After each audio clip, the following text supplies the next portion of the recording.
तो hello everyone. आज मैं क्लास 10th की केमिस्ट्री का second chapter metals and non metals आपके सामने लेकर आ चुका हूं। इसके अंदर आज हम 25 मोस्ट इंपोर्टेंट क्वेश्चंस आपको कराने वाले हैं। ठीक है, जितने भी क्वेश्चंस हैं मोस्ट इंपोर्टेंट क्वेश्चंस हैं, इनके 2026 के बोर्ड एग्जाम में आने की प्रोबेबिलिटी बहुत ज़्यादा रहने वाली है। ठीक है दोस्तों, आपको एक और अपडेट देनी थी कि हमारी चैनल पर योगेश सर ने मैथमेटिक्स की क्लास लेना स्टार्ट कर दिया है। उन्होंने पहला चैप्टर रियल नंबर कंप्लीट भी करवा दिया है।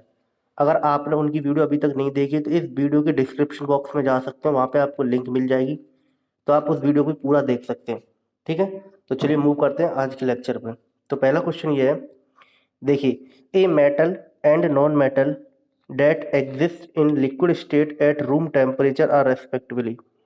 तो एक हमें बताना मेटल और एक नॉन मेटल जो कि रूम टेम्परेचर पर किस फॉर्म में होते हैं, लिक्विड स्टेट में। तो ब्रोमीन, ब्रोमीन बेटा देखो, हमें पहले मेटल बताना फिर नॉन मेटल है। ठीक है, तो ब्रोमीन नहीं होगा। मरकरी होता है मेटल, लेकिन बेटा आयोडीन नहीं होता, तो बी गलत है। मरकरी होता है मेटल और नॉन मेटल होता है आपका ब्रोमीन। ठीक है, तो ऑप्शन नंबर सी बिल्कुल सही हो जाएगा। ठीक है, चलिए मूव करते हैं क्वेश्चन नंबर सेकंड की तरफ। देखिए, the metal which are found in both free state as well as combined state. तो हमें बताने हैं उन मेटल्स के नाम जो कि फ्री स्टेट में भी पाए जाते हैं और कंबाइंड स्टेट में भी पाए जाते हैं। तो गोल्ड एंड प्लेटिनियम, नो, ये तो कभी नहीं पाए जाएंगे। प्लेटिनियम एंड सिल्वर, नहीं। सिल्वर तो होता है लेकिन बेटा प्लेटिनियम नहीं होता।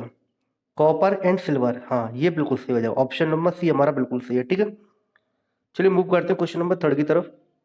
देखिए, a metal X is use in thermite process. एक मेटल एक्स है जो कि यूज किया जाता है थर्माइट प्रोसेस में। व्हेन एक्स इज बर्न, बेटा एक्स एक्स को बर्न किया जाएगा। ठीक है, in air it gives an amphoteric oxide Y. तो ये एम्फोथेरिक ऑक्साइड वाई देता है।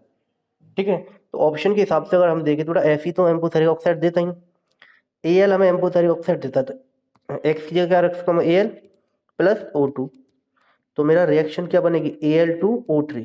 तो बेटा हम जानते हैं A L two O three हमारा क्या होता है नेचर में, एम्फोथेरिक होता है। ठीक है, मेरा एक्स क्या होगा, ए एल, और वाई क्या होगा, A L two O three. तो आंसर नंबर हमारा क्या आ जाएगा, ऑप्शन नंबर बी बिल्कुल सही है। ठीक है, चलिए मूव करते हैं क्वेश्चन नंबर फोर्थ की तरफ। देखिए, असरफेशन रीजनिंग टाइप सवाल है। A piece of zinc metal get reddish brown coating when keeped in copper sulphate solution for some time. देखिए, zinc metal get reddish brown coating when keeped in copper sulphate solution, मतलब CuSO4 के अंदर। तो क्या हुआ, ZnSO4 plus Cu। तो यहाँ पे बेटा Zn क्या है, हाईली रिएक्टिव है, तभी तो उसने Cu को डिस्प्लेस कर दिया। तो ये बात सही है कि a piece of zinc metal get reddish brown coating when keeped in copper sulphate for some time, बिल्कुल सही बात है। एसोसिएशन हमारा बिल्कुल सही है। Copper is more reactive than zinc ना, क्योंकि बेटा देखो जिंक ज्यादा रिएक्टिव तभी तो कॉपर को डिस्प्लेस करता है, तो कॉपर ज्यादा रिएक्टिव कहाँ से हुआ, तो रीजन गलत है। तो A is true but R is false. ठीक है, ऑप्शन नंबर सी बिल्कुल सही हो जाएगा। चलिए मूव करते हैं क्वेश्चन नंबर फिफ्थ की तरफ। असर्टेशन रीजनिंग टाइप का सवाल ये भी। Ductility is that property of metal which enables copper to be used in making copper utensils. No बेटा, यूटेंसिल्स नहीं, वायर्स। डक्टिलिटी प्रॉपर्टी किसकी काम आती है, वायर्स बनाने के लिए। ठीक है, रीजन है copper is a metal which will ductile as well as malleable. ये बात बिल्कुल सही है, रीजन तो बिल्कुल सही है। ठीक है, तो हमारा assertion is false but reason is true. तो ऑप्शन नंबर डी बिल्कुल सही हो जाएगा। चलिए मूव करते हैं क्वेश्चन नंबर सिक्स की तरफ। The product form when aluminium and magnesium are burn in the presence of air respectively are. तो देखिए, एल्यूमिनियम Al को मैं बेटा O2 के प्रेजेंस में बर्न करूंगा तो क्या बनेगा, Al2O3 बनेगा। Al2O3 बनेगा कि नहीं। अगर मैं मैग्नीशियम को करूंगा एयर के प्रेजेंस में बर्न तो क्या बनेगा, MgO। तो Al2O3 और MgO बनेगा। ठीक है, तो Al3O4 नहीं, Al2O3 एंड MgO।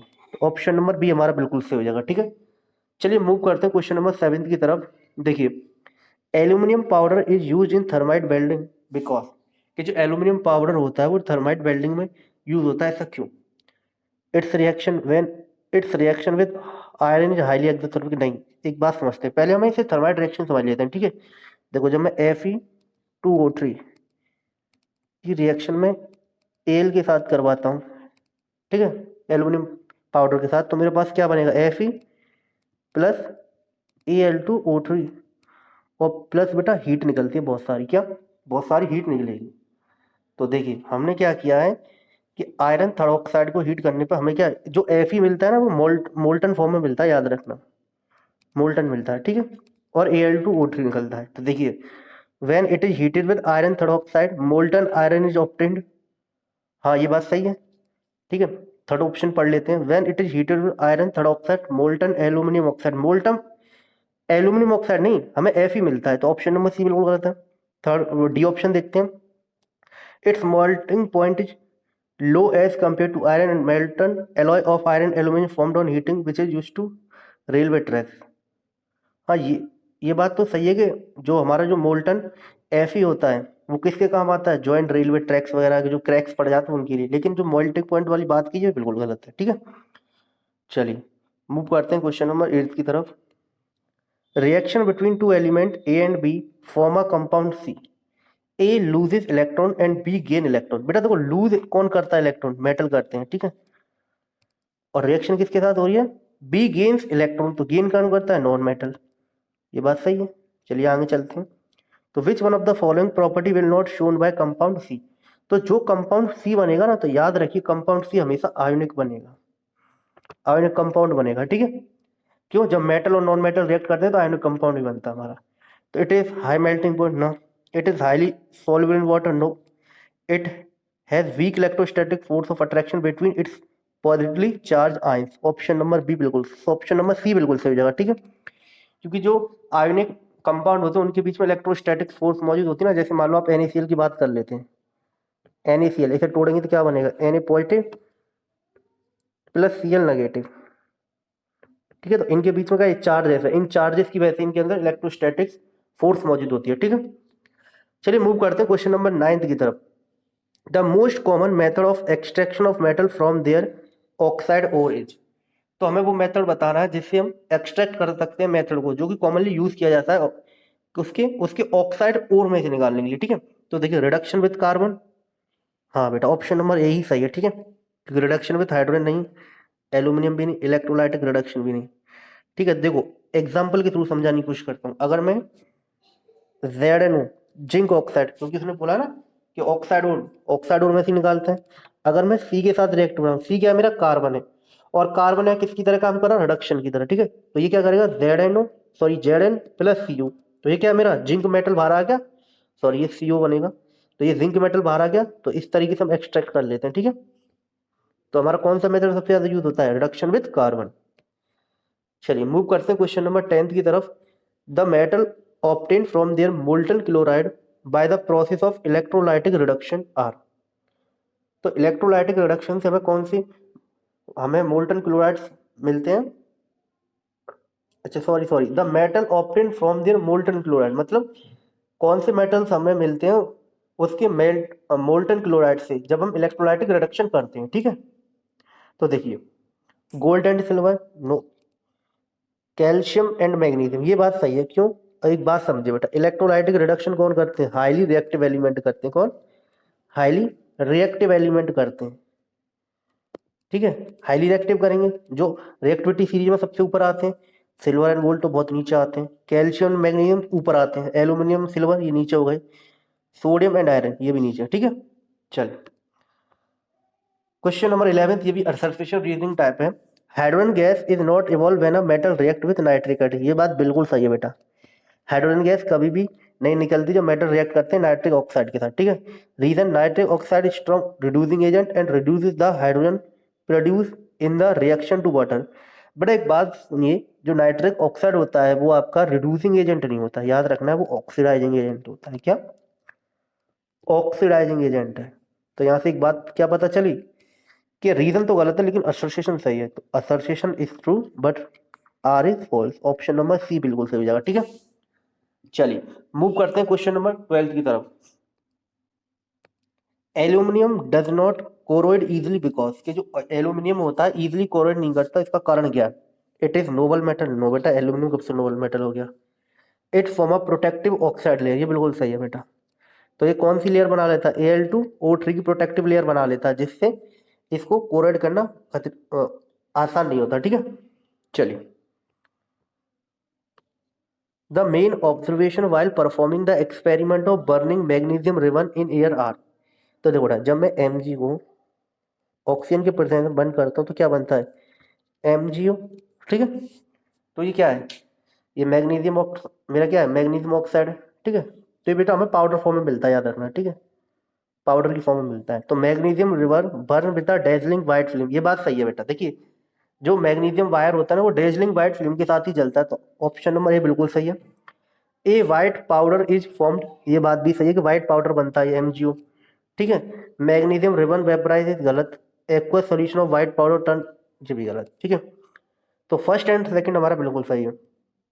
तो ऑप्शन कौन सा है इसमें, तो ऑप्शन नंबर सी बिल्कुल सही हो जाएगा, ठीक है। चलिए मूव करते हैं क्वेश्चन नंबर 14 की तरफ। क्वेश्चन नंबर 14 हमसे क्या कहता है, oxide of aluminium and zinc are, के जो ऑक्साइड होते हैं एल्यूमिनियम के और जिंक के। देखो बेटा, हम जानते हैं एल्यूमिनियम का ऑक्साइड होता है Al2O3 और जिंक का होता है ZnO। बेटा हम दोनों जो ऑक्साइड होते हैं बेटा, ये दोनों ही नेचर में कैसे होते हैं, ये होते हैं एम्पोथेरिक, ठीक है। तो ऑप्शन नंबर सी बिल्कुल सही है।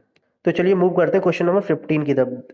In the electrolytic refining of copper the impure copper is made, ठीक है। तो जब इलेक्ट्रोलाइटिक रिफाइनिंग करते हैं कॉपर की, तो हमारा जो इम्प्योर कॉपर है कहाँ पर बनता है, ठीक है।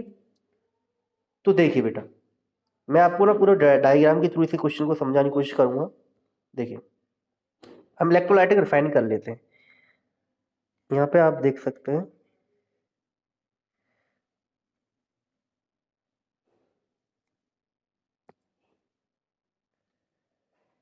ठीक है, ये मेरा पॉजिटिव टर्मिनल है, ये नेगेटिव टर्मिनल। मेरे पॉजिटिव टर्मिनल से बेटा यहाँ पे कौन कनेक्ट रहता है, यहाँ पे एनोड कनेक्ट रहता है, ठीक है। नेगेटिव टर्मिनल से मेरा कैथोड कनेक्ट रहेगा, ठीक है। कोई दिक्कत, यहाँ पर मेरा क्या होता है, इम्प्योर मेटल होता है, कहाँ पर, एनोड पर। और मेरा कैथोड पर कौन सा होता है, प्योर मेटल होता है, ठीक है। कोई दिक्कत, इसके अंदर कौन सा सोल्यूशन होगा, कॉपर सल्फाइड और प्लस H2SO4 एसिडिफाइड सोल्यूशन होता है, ठीक है। इसका सोल्यूशन मौजूद होता है। तो अब देखिए यहाँ पर Cu को जो कॉपर है मेरा इम्प्योर फॉर्म में होता है। जब मैं इलेक्ट्रोलाइटिक रिफाइनिंग करूंगा तो ये क्या होगा, यहाँ से Cu, पेन बदल लेता हूँ, देखो क्या होगा, यहाँ से मेरा Cu2 प्लस Cu2 पॉजिटिव यहाँ से निकलेगा Cu+2, और बेटा यहाँ पे जाके क्या होगा, यहाँ के जगह डिपॉजिट होता जाता है, ठीक है। तो इस तरीके से हमारी इलेक्ट्रोलाइटिक रिफाइनिंग होती है। तो चलिए, तो क्या पर पाया गया हमारा इम्प्योर कॉपर, तो हमारा इम्प्योर कॉपर कहाँ पे पाया गया था, हमारा इम्प्योर कॉपर पाया गया था कहाँ पे, एनोड पे, ठीक है। चलिए मूव करते हैं क्वेश्चन नंबर 16 की तरफ। देखिए क्वेश्चन नंबर 16 क्या कहता है कि consider the following compound FeSO4 CuSO4 CaSO4 Na2CO3 the compound having maximum number of water of crystallization, ठीक है, in its crystallization form in one molecule H. देखो FeSO4 इसके अंदर कितने होते हैं, FeSO4.7H2, तो 7 वाटर ऑफ क्रिस्टलाइजेशन हुए। CuSO4 इसके अंदर 5 होते हैं। ये क्या है, CaSO4.2H2 जिप्सम बोलते हैं इसके अंदर 2 होते हैं, ठीक है। Na2CO3, जब मैं इसकी बात करता हूँ Na2CO3, तो बेटा इसके अंदर कितने हुए, Na2CO3.10H2 होते हैं, कितने, 10, जिसी को हम वॉशिंग सोडा भी बोलते हैं। तो सबसे ज्यादा किसके अंदर है, Na2CO3, ऑप्शन नंबर डी बिल्कुल सही हो जाएगा, ठीक है। चलिए मूव करते हैं क्वेश्चन नंबर 17 की तरफ। Which metal react विग्रेसली with cold water, ये क्वेश्चन इंपॉर्टेंट है, ठीक है। तो देखो आयरन, आयरन तो बेटा स्टीम के साथ करता है, ठीक है। कॉपर, कॉपर तो हमारा किसी के साथ रिएक्ट नहीं करता, ठीक है। सोडियम, सोडियम हमारा किसके साथ करता है, कोल्ड वाटर के साथ, ठीक है। चलिए मूव करते हैं क्वेश्चन नंबर 18 की तरफ। Rusting of iron occurs in the presence of, तो देखो रस्टिंग ऑफ आयरन, बेटा रस्टिंग ऑफ आयरन का फॉर्मूला याद रखेंगे, Fe2O3.XH2 होता है, ठीक है। ये रस्टिंग ऑफ आयरन का फॉर्मूला है, बेसिकली रस्टिंग का फॉर्मूला है, ठीक है। अब देखिए, इस रस्टिंग होने के लिए बेटा हमारे पास ऑक्सीजन भी होना चाहिए और मॉइस्चर भी होना चाहिए। तो both oxygen and moisture, option number C बिल्कुल सही, ठीक है। चलिए मूव करते हैं क्वेश्चन नंबर 19 की तरफ। Which of the following reaction represent roasting. तो रोस्टिंग हमेशा सल्फाइड ओर की होती है, ठीक है, सल्फाइड ओर। तो देखिए ZnS plus CO2 gives 2ZnO plus SO2। ये हो सकता है। FeO3 नहीं होगा, C नहीं होगा, D नहीं होगा, क्योंकि हमें सल्फाइड और किस में मिला, ए वाले में, ठीक है। तो ऑप्शन नंबर ए बिल्कुल सही हो जाएगा। चलिए क्वेश्चन नंबर 20 की तरफ। Which of the following metal store under kerosene. तो कैरोसिन के अंदर कौन सी मेटल को रखा जाता है जो कि क्या रहता है, हाईली रिएक्टिव होता है, ठीक है। तो हाईली रिएक्टिव होता है, तो कौन सा होता है हाईली रिएक्टिव हमारा, सोडियम, ठीक है। चलिए मूव करते हैं क्वेश्चन नंबर 21 की तरफ। The process of heating an iron strongly in the absence of air. कि जब हम किसी ओर को स्ट्रांगली हीट करते हैं, किसके एब्सेंस में, एयर के एब्सेंस में, उस प्रोसेस को क्या बोला जाता है, उस प्रोसेस को बोला जाता है बेटा हमारा क्या, उस प्रोसेस को बोला जाता है हमारा कैल्सिनेशन, ठीक है। चलिए मूव करते हैं क्वेश्चन नंबर 22 की तरफ। Which of the following is the correct order of reactivity of metal. तो हमें रिएक्टिविटी बतानी है, कौन सा मेटल हाईली रिएक्टिव होगा और कौन सा लोएस्ट रिएक्टिव होगा। तो देखिए रिएक्टिविटी सीरीज समझ लेते हैं थोड़ा। देखिए ये आपके सामने रिएक्टिविटी सीरीज दी गई है। तो देखिए जो हमारा पोटेशियम हाईली रिएक्टिव होता है, तो ऊपर से नीचे आने में हमारी क्या होती है, रिएक्टिविटी सीरीज घटती है, रिएक्टिविटी सीरीज घटती जाती है।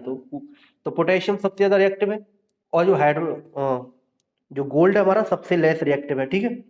तो देखो अब हमें सबसे ऊपर कौन दिया, पोटेशियम, उसके बाद सोडियम, उसके बाद कैल्शियम, मैग्नीशियम, एल्यूमिनियम, जिंक, ठीक है। तो हमें अब देखना ऑप्शन में हमारा कौन सा सही है। एक और बात याद रखिएगा, जो हाइड्रोजन से ऊपर है, जितने भी एलिमेंट हाइड्रोजन से ऊपर हैं, तो देखो ये potassium, sodium, calcium, magnesium, aluminium, zinc, iron, ये सभी हाइड्रोजन से रिएक्ट कर जाएंगे। लेकिन जो हाइड्रोजन से नीचे हैं वो हाइड्रोजन से रिएक्ट नहीं करते, ठीक है। चलो तो देखिए सबसे ऊपर क्या था, पोटेशियम, उसके बाद sodium, magnesium, sorry calcium, magnesium, aluminium, zinc. तो ऑप्शन नंबर ए बिल्कुल सही हो जाएगा, ठीक है। चलिए मूव करते हैं क्वेश्चन नंबर 23 की तरफ। Which of the following alloy contain mercury. तो देखो ब्रास किसका अलॉय होता है, copper plus zinc, bronze copper plus tin, और अमलगम। तो ऑप्शन नंबर सी सही हो जाएगा, तो जो अमलगम होता है वो हमारा किसका होता है, मरकरी का, ठीक है। चलिए मूव करते हैं क्वेश्चन नंबर 24 की तरफ। Which of the following method is used to obtain very pure metal. तो बेटा याद रखिए कि इलेक्ट्रोलाइटिक रिफाइनिंग से हमें क्या मिलता है, प्योर मेटल मिलता है, ठीक है। वेरी प्योर मेटल किससे मिलता है, इलेक्ट्रोलाइटिक रिफाइनिंग से। चलिए मूव करते हैं क्वेश्चन नंबर 25 की तरफ। और बेटा ये क्वेश्चन रहेगा आपको होमवर्क क्वेश्चन, ठीक है। तो आपको इसका आंसर कमेंट बॉक्स में देना है, ठीक है। तो मैं आपको फिर से बता दूं कि योगेश सर ने मैथ पढ़ाना चालू कर दिया है, तो आप उनकी वीडियो को देख सकते हैं। इस वीडियो की डिस्क्रिप्शन बॉक्स में उसकी लिंक मिल जाएगी, ठीक है। चलिए।